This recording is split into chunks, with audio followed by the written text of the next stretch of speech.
यो ऋणको कुराले याद आयो ऋण लिन सजिलो तिर्न बडा गाह्रो तपाईले ऋण लिनु भएको छैन तपाईले लिनु भएको छ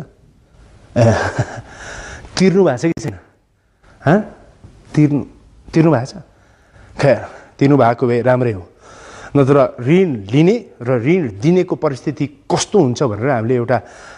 भिजुअल तयार पारेका छौँ हामीले दृश्य पनि देखाएका छौँ त्यो आफूले तयार पारेको आफूले देखेको दृश्य तपाईलाई पनि देखाउन चाहन्छु एकचोटि हेरिहाल्नु शर्माजी के छ यार खबर दाइ नमस्कार भैँसी बेचेर मेरो बिजनेस त चकाचक राम्रै छ एकदम राम्रो छ नमस्कार भैँसी बेचेर अनि नयाँ इम्पोर्टको बिजनेस गरेको छु ए दाइ नमस्कार भैँसी बेचेर तेरो नमस्कार सुनि त सकिन यार अब कति छ एकछिन है शर्माजी आल टक टु यु लेटर के भयो यार ए दाइ मलाई अलिकति पैसा चाहियो क्या भैँसी बेचेर अस्ति दिएको थियो नि तपाईले मलाई दिएको पैसा त्यो पैसा त्यो पैसा भैँसी बेचेर दिएको थियो नि मैले ए त्यो पैसा अहिले चाहियो अहिले चाहियो किन चाहिँ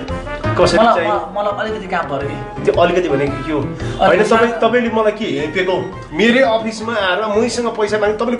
कति समयको लागि पैसा दिएको थियो भन्नुहोस् त ए दाइ हेपेको होइन मैले 3 महिनाको लागि दिएको भैँसी अनि अहिले कति भयो त अहिले 1 महिना भयो अनि 1 महिना नपुग्दै तपाईँ मसँग पैसा माग्न आउने के सोचेको भने तपाईले तपाईको पैसा खाएर भएको छु म यत्रो अफिस खोलेर बसेको छु तपाईको त्यो 2, 4, 5 लाख रुपियाँ खाएर हिँड्ने मान्छे म तपाईँ के त पैसा नतिर्ने जस्तो लाग्छ म यहाँ आउँदै नपुगिकन पैसा भने गइहाल्नुहोस् तपाईँ तेरो साउ र ब्याज तपाईँको सबै तिर्दिन्छु भनेको यार कस्तो मान्छे तपाईँ के मलाई नरिसाउँ न दाइ नरिसाउँ न तपाईँ जस्तो मान्छे नदिने भने जानुहोस् अहिले म गएँ त भैँसी बेचेर जानुहोस् कि मोटर बोकेर जानुहोस् कि दाइ साह्रै गाह्रो भइसक्यो भने यो फेरि के हो कस्तो गाह्रो भइसक्यो के कब्जियत भयो बा अप्ठ्यारो होइन कि को हो यो तपाईँ मलाई चिन्नु भएन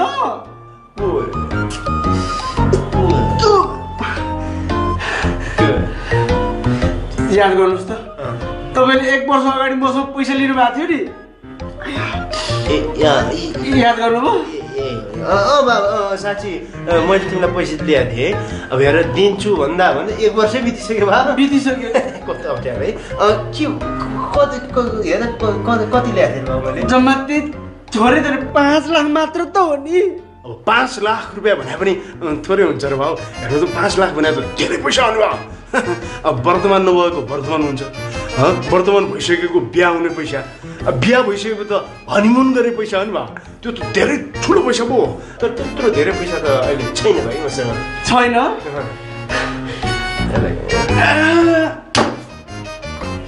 तपाईँलाई त म के गरौँ के अलिकति चिलाइरहेछ यहाँ चिलाइरहेछ तपाईँलाई त म मारिदिन्छु बुझ्नुभयो तपाईँलाई त हुने म घाँटी निचेर मारिदिन्छु बुझ्नुभयो मारिदिन्छ घाँटी थिचेर मारेर मलाई सुइकाएर पैसा आउँछ नि मारिदिन्छ घाँटी थिचेरै मार्छ के थिचेर मार्छ हेर्नुहोस् कहाँ हेर्नुहोस् कहाँ हेर्नु ल जहाँ हेर भन्छ त्यहाँ हेर्न पैसा आउँछ भने म त्यहाँ ठ्याक्कै हेर्दैछु कहाँ हेर्नु भन्नु भयो के गरेर पनि गर्नु नसकिने के कस्तो मान्छे तपाईँ यस्तै राम्रै छु नि अनि तपाईँले छ नि सुन्नु 1 महिना अगाडि 2 करोड आउँछ भन्नु भएन हो आयो त अनि त्यहाँबाट अनि मलाई दिन्छु भन्नुभयो खोइ त आयो त अनि खोइ त 2 करोड हेर 2 करोड आयो ठ्याक्कै है अनि त्यो 2 करोड आइसकेपछि श्रीमतीले के भन्यो भन्दाखेरि करोडपति जस्तो मान्छे पुरानो गाडी चढिदिनु भनेर भने अनि त्यसको लागि ठ्याक्कै भएर 30 लाखको गाडी किन्नु पर्यो भयो गाडीमै 30 लाख रुपियाँ जम्मै गयो नि त भयो 30 लाखको गाडी किन्नु भयो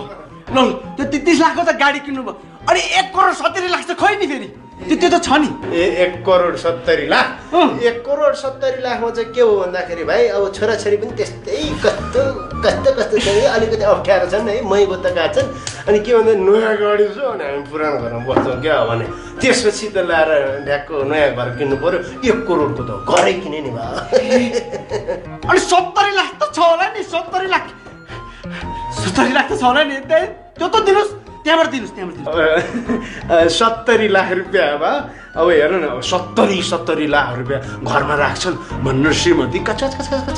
गन्धाले अनि कस्तो बाटी चाहिँ भने त्यो 70 लाख रुपियाँ लगेर ब्याङ्कमा फिक्स डिपोजिट भनेर ट्याप्पै राखिदिन्छ हेर त अहिले त 50 के पनि छैन नि भाउ ए त्यस्तो है हुनेमा त तपाईँको छ नि त छाला काटेर छ नि तारेर फ्राई गरेर रगत पिउ जस्तो लागिसक्यो मलाई पुरा तासेर के गर्नु